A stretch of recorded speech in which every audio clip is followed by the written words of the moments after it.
ഇന്ന് നമ്മൾ നമ്മുടെ കാർ പോർച്ചിലുള്ള ഈ ഒരു ടാങ്കിൽ വാട്ടർ ചേഞ്ച് ചെയ്യാനായിട്ട് പോവുകയാണ്. ക്ലീനിങ്ങും കാര്യങ്ങളൊക്കെ നമ്മൾ ചെയ്യുന്നുണ്ട്. ഇതിൽ കിടക്കുന്നത് നമ്മുടെ ഏകദേശം 1 ഫീറ്റ് വരുന്ന ഒരു ബ്ലാക്ക് ജയൻറ്റ് ഗൗരാമിയാണ്. എല്ലാ പ്രാവശ്യവും ഞാൻ ഏകദേശം 1 ഫീറ്റ് എന്നാണ് പറയാറുള്ളത്. അപ്പോൾ ഇന്ന് നമ്മൾ ക്ലിയർ ആയിട്ട് തന്നെ ഒന്ന് ചെക്ക് ചെയ്ത് നോക്കുന്നുണ്ട്. നമ്മളുമായിട്ട് നല്ല രീതിയിൽ ഇണങ്ങിയിട്ടുള്ളൊരു ബ്ലാക്ക് ജയൻറ്റ് ഗൗരാമിയാണ്. പിന്നെ ഇതിനകത്ത് ഇപ്പോൾ ഞാൻ ഫ്രീക്വൻ്റ് ആയിട്ട് തന്നെ വന്ന് ചെക്ക് ചെയ്യുന്നുണ്ട്. കാരണം നമ്മൾ ഇതിന് ചിക്കനാണ് ഫീഡ് ചെയ്യുന്നത്. നമ്മൾ തിങ്കളും വെള്ളിയും ചിക്കനാണ് ഫീഡ് ചെയ്യുന്നത്. ബുധനാഴ്ച നമ്മൾ ചെടികളാണ്, വെജിറ്റേറിയൻ ഫുഡാണ് ഫീഡ് ചെയ്യുന്നത്. പെല്ലറ്റ് നമ്മൾ ഇതിന് കൊടുക്കാറില്ല. നോൺ വെജ് ഒക്കെ കൊടുക്കുന്നതുകൊണ്ട് നമ്മൾ റെഗുലറായിട്ട് വെള്ളവും കാര്യങ്ങളൊക്കെ ചെക്ക് ചെയ്യുന്നതാണ് നല്ലത്. ഇപ്പോൾ ഇതിനകത്ത് കുറച്ച് അഴുക്കും കാര്യങ്ങളൊക്കെ അടിഭാഗത്ത് അടിഞ്ഞു കൂടിയിട്ടുണ്ട്. മുമ്പ് ഞാൻ പെല്ലറ്റ് ഫുഡൊക്കെ കൊടുത്തിരുന്ന സമയത്ത് കുറച്ച് ഡിലേ ആയിട്ടൊക്കെയാണ് ഇതിലത്തെ വാട്ടർ ചേഞ്ച് ചെയ്യാറുള്ളത്. പക്ഷേ ഇപ്പോൾ നമ്മൾ ഈ നോൺ വെജ് കൊടുക്കുന്നത് കൊണ്ട് റെഗുലറായിട്ട് തന്നെ ചെക്ക് ചെയ്യുന്നുണ്ട്. കണ്ടില്ലേ, ഈ ഒരു ഏരിയയിലാണ് അഴുക്ക് അടിഞ്ഞു കൂടുന്നത്. അതിൻ്റെ കാരണം എന്താണെന്ന് വെച്ച് കഴിഞ്ഞാൽ ഈ ഏരിയയിലാണ് നമ്മൾ എയറേഷൻ, കണ്ടില്ലേ, എയർ സ്റ്റോൺ എടുക്കുന്നത് ആ ഒരു ഏരിയയിലാണ്. അപ്പോൾ എയർ പമ്പ് വർക്ക് ചെയ്യുന്ന ആ ഒരു ഭാഗത്തേക്കായിരിക്കും അഴുക്ക് കൂടുതലും അടിഞ്ഞു കൂടുന്നത്. നോൺ വെജൊക്കെ നമ്മൾ ഫീഡ് ചെയ്യുന്ന ടാങ്കുകളാണെന്നുണ്ടെങ്കിൽ വെള്ളം നമ്മൾ റെഗുലറായിട്ട് ചെക്ക് ചെയ്യുന്നതാണ് നല്ലത്. കാരണം പെട്ടെന്ന് ഇൻഫെക്ഷൻ വരാനൊക്കെ സാധ്യത കൂടുതലാണ്. പിന്നെ അതുപോലെ തന്നെ മീനുകളെയും നല്ല രീതിയിലൊന്ന് ചെക്ക് ചെയ്യുന്നത് നല്ലതാണ്. നമ്മൾ ചിക്കനാണ് കൊടുക്കുന്നത് ഞാൻ പറഞ്ഞു. അപ്പോൾ ചിക്കൻ കൊടുക്കുമ്പോൾ കുറച്ച് സൂക്ഷിച്ച് വേണം കൊടുക്കാൻ. കാരണം ഫാറ്റ് കണ്ടൻ്റ് ഒക്കെ കൂടുതലാണ്. മീനുകൾ പെട്ടെന്ന് ഫാറ്റ് ആവാനൊക്കെ സാധ്യതയുണ്ട്. ഇത് തന്നെ അത്യാവശ്യം ഒരു ജിം സൈസിലാണ് ഇരിക്കുന്നത്. ഇപ്പോൾ ഒരിക്കലും ഓവറായിട്ടൊന്നും ഫീഡ് ചെയ്യരുത്. കൊടുക്കുമ്പോൾ കുറച്ച് അളവിന് മാത്രം കൊടുത്താൽ മതി. പിന്നെ ഞാൻ ബുധനാഴ്ചകളിലാണ് ഇതിന് ഇലവർഗ്ഗങ്ങൾ ഫീഡ് ചെയ്യുന്നത്. നന്നായിട്ട് തന്നെ ഫീഡ് ചെയ്യാറുണ്ട്. അപ്പോൾ ഡൈജഷനും കാര്യങ്ങളൊക്കെ കറക്റ്റായിട്ട് തന്നെ നടക്കും. ഇതിൻ്റെ ഒരു പ്രത്യേകത ഞാൻ മുമ്പ് കാണിച്ചിട്ടുണ്ടായിരുന്നു. അതായത് ടാങ്കിൽ കിടക്കുന്ന സമയത്ത് ഇത് കുറച്ച് ഡാർക്ക് കളറാണ്. ഇതേപോലെ നമ്മൾ കണ്ടെയ്നറിലേക്ക് മാറ്റി കഴിഞ്ഞ് കഴിഞ്ഞാൽ ഇതിൻ്റെ കളറ് കുറച്ച് ഫെയ്ഡ് ആവാറുണ്ട്. കഴിഞ്ഞ പ്രാവശ്യം ഞാനത് ലൈവായിട്ട് കാണിച്ചിരുന്നു. ഇതിൽ ഈ ഒരു കണ്ടെയ്നറിലിട്ട് കുറച്ച് കഴിയുമ്പോൾ ഇതിൻ്റെ ശരീരം ഭയങ്കര ഒരു ആഷ് കളറിലേക്ക് മാറും. എന്തുകൊണ്ടാണ് ഇങ്ങനെ പെട്ടെന്ന് കളർ ചേഞ്ച് വരുന്നതെന്ന് വെച്ച് കഴിഞ്ഞാൽ ഇവർക്ക് സ്ട്രെസ്സ് വരുമ്പോഴാണ്. പെട്ടെന്ന് നമ്മൾ ഇതുപോലെ കണ്ടെയ്നറിലേക്കൊക്കെ ഷിഫ്റ്റ് ചെയ്യുമ്പോൾ അവർക്ക് സ്ട്രെസ്സ് വരും. ആ സ്ട്രെസ്സ് വരുന്ന സമയത്താണ് കളറ് ഫെയ്ഡ് ആവുന്നത്. ഇത് അവർ മനഃപൂർവ്വം ഫെയ്ഡ് ആക്കുന്നതല്ല. അത് അവരുടെ ബോഡിയുടെ ഒരു ബോഡിയിൽ പെട്ടെന്ന് ഉണ്ടാകുന്ന ഒരു റെസ്പോൺസാണ്, നാച്ചുറലായിട്ട് സംഭവിക്കുന്നതാണ്. അല്ലാതെ അവർ മനഃപൂർവ്വം ചേഞ്ച് ചെയ്യുന്നതല്ല. പിന്നെ ചില മീനുകളിൽ നാച്ചുറലായിട്ട് സംഭവിക്കുന്ന വേറൊരു സംഭവം എന്താണെന്ന് വെച്ച് കഴിഞ്ഞാൽ ചുറ്റുവട്ടത്തുള്ള സാഹചര്യങ്ങൾക്കനുസരിച്ച്, അതായത് പെട്ടെന്ന് ഇങ്ങനെ ലൈറ്റ് വരുമ്പോൾ അവരുടെ ശരീരത്തിൻ്റെ കളറും അതിനോട് മാച്ച് ആവുന്ന രീതിയിൽ ചേഞ്ച് ആവാറുണ്ട്.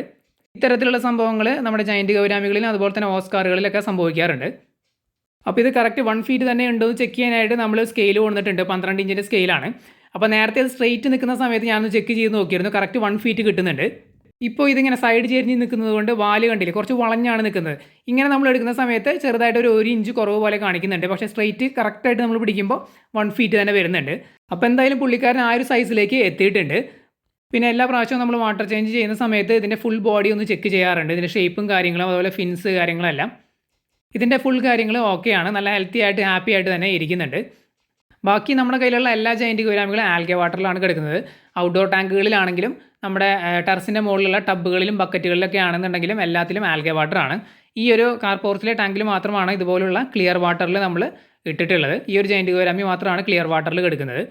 അതും ഒരു കാരണമാണ് ഞാൻ നേരത്തെ പറഞ്ഞു റെഗുലറായിട്ട് നമ്മൾ ചെക്ക് ചെയ്യാനായിട്ട്. കാരണം വെള്ളം പെട്ടെന്ന് മോശമാവാനായിട്ട് സാധ്യതയുണ്ട്. ആൽഗെ വാട്ടറിലാണെങ്കിൽ നാച്ചുറൽ ആയിട്ടുള്ള ഫിൽട്രേഷനും കാര്യങ്ങളൊക്കെ നടക്കും. അത്തരം കാര്യങ്ങളൊന്നും ഇതുപോലുള്ള ക്ലിയർ വാട്ടർ ടാങ്കുകളിൽ നടക്കില്ല. അപ്പോൾ നമ്മൾ കൃത്യമായിട്ട് തന്നെ വാട്ടർ ചേഞ്ചും കാര്യങ്ങളൊക്കെ കൊടുക്കണം. ഇതിനകത്ത് നമ്മൾ ഒരു 20% വെള്ളം മാത്രമാണ് വെക്കാറുള്ളത്. ബാക്കി ഒരു 80% വെള്ളം മൊത്തമായിട്ട് കളയാറുണ്ട്.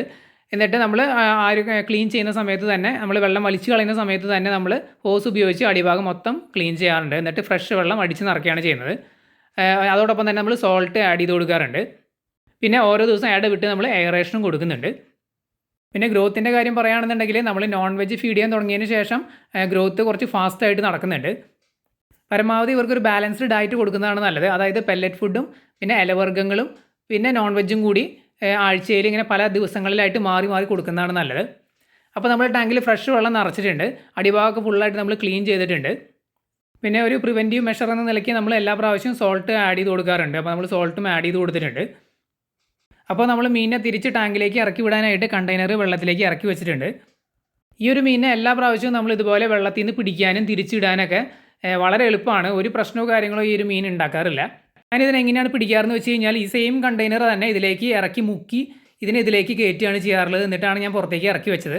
അല്ലാതെ വലയോ കാര്യങ്ങളോ ഒന്നും ഉപയോഗിക്കാറില്ല. ഈ കണ്ടെയ്നറോട് കൂടി തന്നെ മുക്കി ഇതിനെ പിടിക്കുകയാണ് ചെയ്യുന്നത്.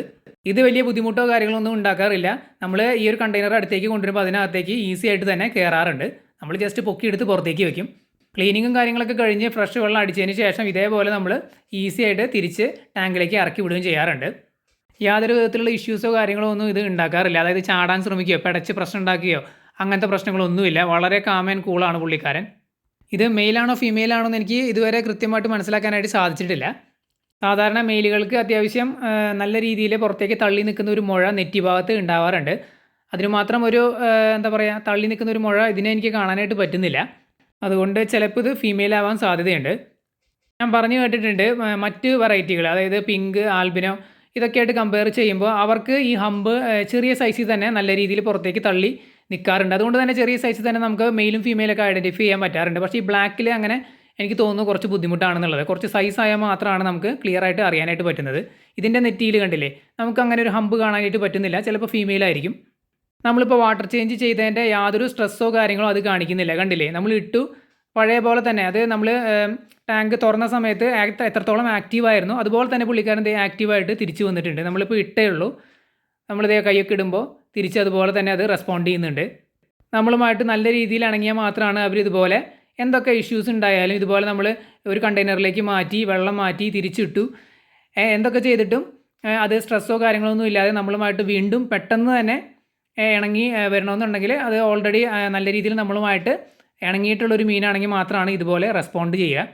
ഈവൺ നല്ല രീതിയിൽ ഇണങ്ങിയ മീനുകൾ പോലും ഇങ്ങനെ ഒരു സാഹചര്യത്തിൽ, അതായത് വാട്ടർ ചേഞ്ച് ഒക്കെ ചെയ്ത് കഴിയുമ്പോൾ അവരൊരു മൂലയിൽ പോയൊക്കെ മാറി നിൽക്കും. ഇതുപോലെ പെട്ടെന്നൊന്നും വീണ്ടും തിരിച്ചു വരില്ല. കുറച്ച് സമയം കഴിഞ്ഞൊക്കെ അവരൊന്ന് സെറ്റ് ആയതിനു ശേഷമായിരിക്കും പിന്നെ ഇതുപോലെയൊക്കെ റെസ്പോണ്ട് ചെയ്യുന്നത്. ഈ മീൻ ഫുൾ ടൈം ഇങ്ങനെ തന്നെയാണ്. അത് ഞാൻ നേരത്തെ പറഞ്ഞത്, നമ്മൾ വാട്ടർ ചേഞ്ച് ഒക്കെ ചെയ്യാനായിട്ട് ഇതിനെ പിടിക്കുന്ന സമയത്തൊക്കെ യാതൊരു ഇഷ്യൂ ഇല്ല, കൂളായിട്ട് തന്നെ കണ്ടെയ്നറിൻ്റെ ഉള്ളിലേക്ക് കയറും. പുറത്ത് വെച്ച് കഴിഞ്ഞാൽ അതിൽ നിന്ന് പുറത്ത് ചാടാനോ അങ്ങനെയൊന്നും അത് ശ്രമിക്കാറില്ല. കൂളായിട്ട് തന്നെ പുള്ളിക്കാരൻ ആ കണ്ടെയ്നറിനകത്ത് ഇരിക്കും. പിന്നെ കൃത്യമായിട്ട് തന്നെ ഒബ്സർവും ചെയ്യാറുണ്ട്. ആ കണ്ടെയ്നറിൽ ഇട്ട സമയത്ത് പുറത്തേക്ക് കൃത്യമായിട്ട് തന്നെ നോക്കുന്നത് നമുക്ക് കാണാനായിട്ട് പറ്റും. പുറത്ത് മൂവ്മെൻറ്റും കാര്യങ്ങളും നമ്മൾ അടുത്തേക്ക് വരുന്നതെല്ലാം കൃത്യമായിട്ട് തന്നെ ആ കണ്ടെയ്നറിനകത്ത് ഇത് നോട്ടീസ് ചെയ്യുന്നത് നമുക്ക് മനസ്സിലാവുന്നുണ്ട്. പിന്നെ നമ്മൾ മുമ്പ് വീഡിയോ ചെയ്തപ്പോൾ പറഞ്ഞിട്ടുണ്ടായിരുന്നു, ഇതുപോലുള്ള മീനുകൾക്ക്, ജയന്റ് ഗൗരാമി, ഓസ്കാർ പോലുള്ള മീനുകൾക്കൊക്കെ അതിൻ്റെ ഓണേഴ്സിനെ റെക്കഗ്നൈസ് ചെയ്യാനുള്ള കഴിവുണ്ട്. ഫേസും കാര്യങ്ങളൊക്കെ അവർക്ക് കൃത്യമായിട്ട് തന്നെ സ്കാൻ ചെയ്യാനുള്ള കഴിവുണ്ട് എന്ന് ഞാൻ പറഞ്ഞിട്ടുണ്ടായിരുന്നു.